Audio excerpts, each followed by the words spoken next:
Oh yeah. So yeah, my name's Dean Coughlin. Sometimes people struggle with the pronunciation of Coughlin. Sometimes people will say Coughlin, which is fine. Sometimes people will say Coughlin. Again, that's fine. When I was in school, some of my mates used to call me Dean Cockgoblin.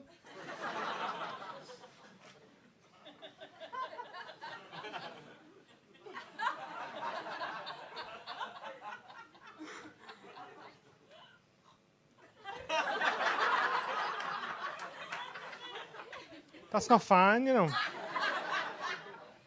It's like, no, the only reason I don't think it's fine is because I don't think it's a very fair nickname, you know, Cock Goblin. Because, like, it's not. It's like, I only ever gobbled cock once.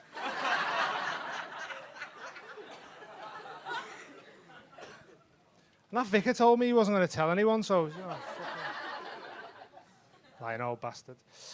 I was a bit of a different kid growing up. I used to be a Metalhead. Some of you may have referred to me as a sweaty goth. Or the way my mum used to describe me was a fucking disappointment. She still describes me that way now, to be honest. But no, like one good thing come out of it. I learned to play guitar, and I started learning all my favourite metal songs and that.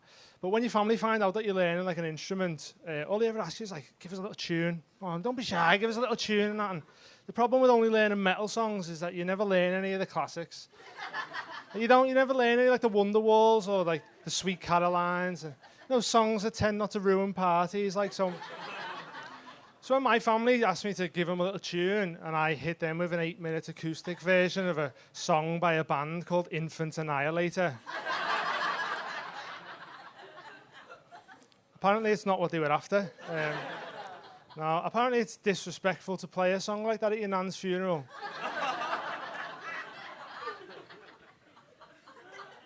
And apparently it's properly inappropriate to start the song off by screaming, "This one's called Cum Crusher, motherfuckers!" Thought it's what you would have wanted, to be honest, you know. But no, it's tough out there being a metalhead, you know, like out on the main streets in Mughal.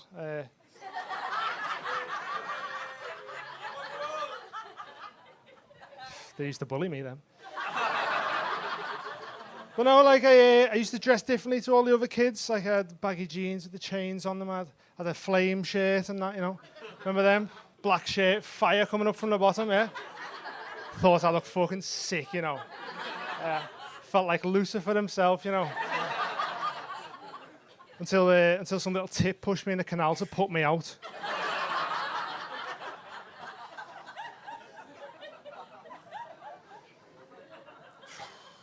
Fuming. I was a bit of a gimp growing up, to be fair. I probably would have pushed me in the canals. Like me and my mate had the dream of being international DJs when we were growing up. You know, like genuinely international DJs. Right? Used to meet up, make little tunes and that. I had these big dreams of like playing banging beats as the sun goes down, and like in like Zante and Zakynthos and that. You know, like, get me bifters lit by some woman on stilts breathing fire.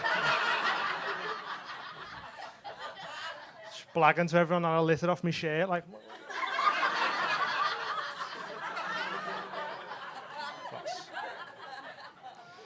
In reality, though, I had long hair, and he was actually ginger, and we were like one bucket hat away from Kevin and Perry go lame. Wounded. Proper tragic, man, proper tragic. He's doing all right, though, you know, he's like building houses for billionaires and that, and I'm doing this for free, so... Yes, fucking go ahead. Is he in? Is that you? No. Well, no, do you all see Toy Story 4's coming out? Yeah? Is anyone bothered about that? Yeah. So my uncle's made up, right? Like, he's not that much a fan of the films or anything, but he's a Buzz Lightyear impersonator for children's parties. He's sick, you know. He's dead good. Like, he made his own costume and that. A little laser pointer and like little fishbowl on his head and that. Looks boss. Does an amazing impression of him, right? Yeah. I mean, he can't really do the voice or anything, but he also goes stiff when there's kids in the room, so...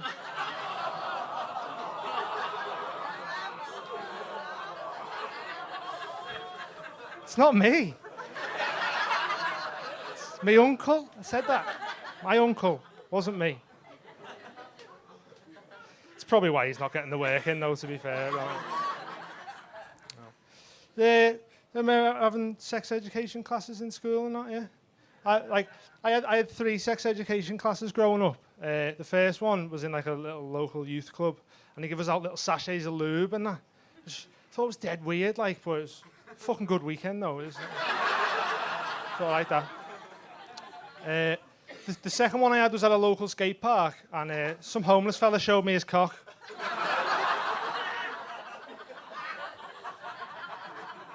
It was more of an anatomy lesson than anything, really.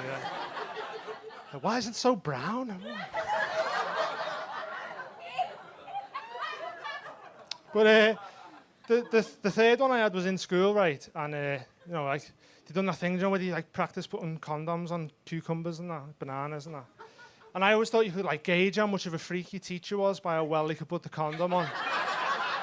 You know, like if they're struggling getting out the packet and that, and they can't put it on properly, like defo virgin, aren't they? Like, yeah. But like, my teacher put it on with the mouth. Sick, you know. Yeah.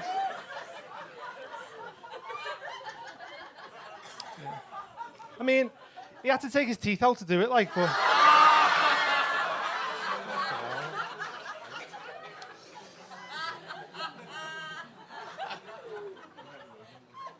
Oh God. So yeah. Anyway, I'm a weed smoker. People aren't usually surprised when I tell them that, to be honest, because look at me. You know, I think it's a bit of a bad reputation, weed, and I think a lot of it's down to these clickbait articles. You know, like these articles have got dead misleading headlines. You see them all over Facebook. Like, you see them like 23 celebrities you didn't know were actually black.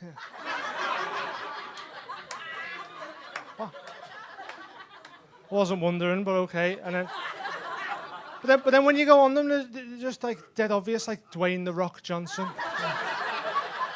like half black, half Samoan. Like I already knew that. Like what I wanted to see was like Macaulay Culkin. Fuck off, he's from Nicaragua. Yeah, didn't know that. Jesus Christ. But like the worst one I ever seen about weed had the headline "Cannabis use linked to schizophrenia." And I thought, it's scary, that. And it's like, you know, if I use cannabis, I will get schizophrenia. And I'm paranoid enough as it is, mate, without reading any of that.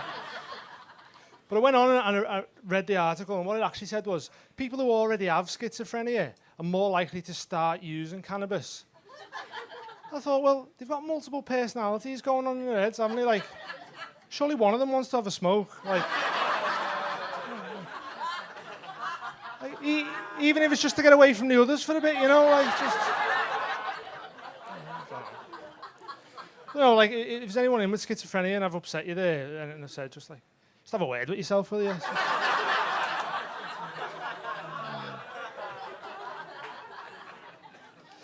No, I actually think weed saved my life one time, right? This one time, me and 2 mates were walking home from the pub, and we took a little shortcut home to have a little bedtime, you know. Little cheeky doobie, yeah. Little marijuana banana, I think. I think that's what the kids call them nowadays, like so.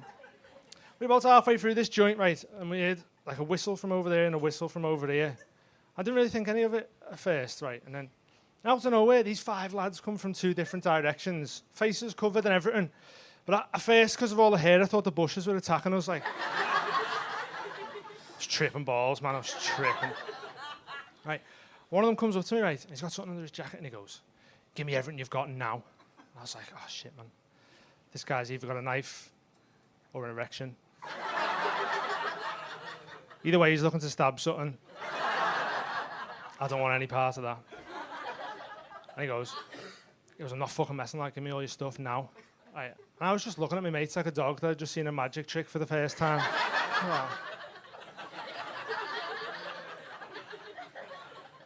Oh. And he grabbed me mate, right, and he put something to his head, and he goes, "Fucking give me all your stuff now." And I was like, oh shit, man, it's getting dangerous now, isn't it? Getting dangerous. What's he put to his head? Is it a weapon? I don't know, I can't see. So I was like, I'm going to take a little subtle lean back just so I can have a check what's going on. And what he done, right, what he put to his head was this.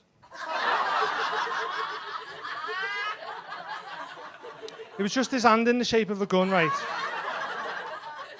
And for a little second, I was thinking, this is a belter haze, this. Fucking hell. Fucking hell. Belter. Well, no, and then, like, the reason I think the weed saved us, right, was because I think we were too high to react. Because if I was sober, I might just give them all my stuff and ran away, right? But because we were high, the only reaction they got from us was just our gormless faces, just staring at them.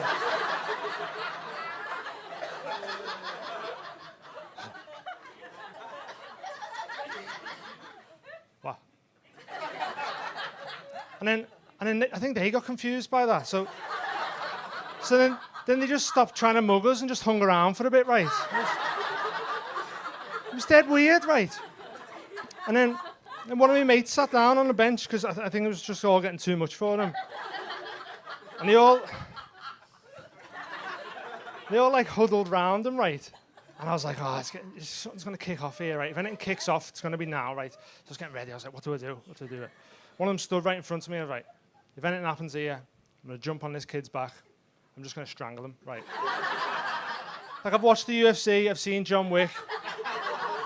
I'm going to jump on this kid's back and I'm going to kill him with his own balaclava, right? So, I don't know what I was expecting, by the way. Like the weed had unlocked a very particular set of skills I didn't know I already had. But like, how I seen it going down in my head was like, I was going to jump on Goon 1's back, break his neck, dead, right? Goons 2 and 3 were going to come at me simultaneously. I was going to take a little step back, clunk their heads together. Double dead. Right. Goon 4, I was going to hit with a stone cold stunner, which we all know. Definite dead. Right. And then Goon 5 was just going to drop all his stuff and run away because, like, he doesn't want any of this, right? That's what was going on in my head. I was like, this is how it's going to go down. But in reality, what I was actually doing was I was just slowly getting ready to jump on this kid's back. I'm gonna fucking strangle you in a minute. Wait till this happens. And then he turned around, right, and I went, oh, fuck. I was like, oh, I don't know what to do here. Panicking, what do I do? And the only thing I could think to do was just go, do you want a bit of this, lad? No, but you shouldn't applaud that because that's the stupidest fucking thing anybody's ever done. I offered my hard-earned drugs to a lad who tried to rob me with his fucking finger. Like, who fucking does that, man? Like, but like, what other drug brings people together like that? I don't know. But like, the thing that annoyed me the most, right? Because like, I offered him this, and I was like, yeah, do you want a bit of this? Do you know what he said to me? Right? He goes, nah, lad. You can have a bit of this though. He fucking pushed me in the canal to put me out, didn't he, little tit? That's all from me. You've been lovely. Cheers.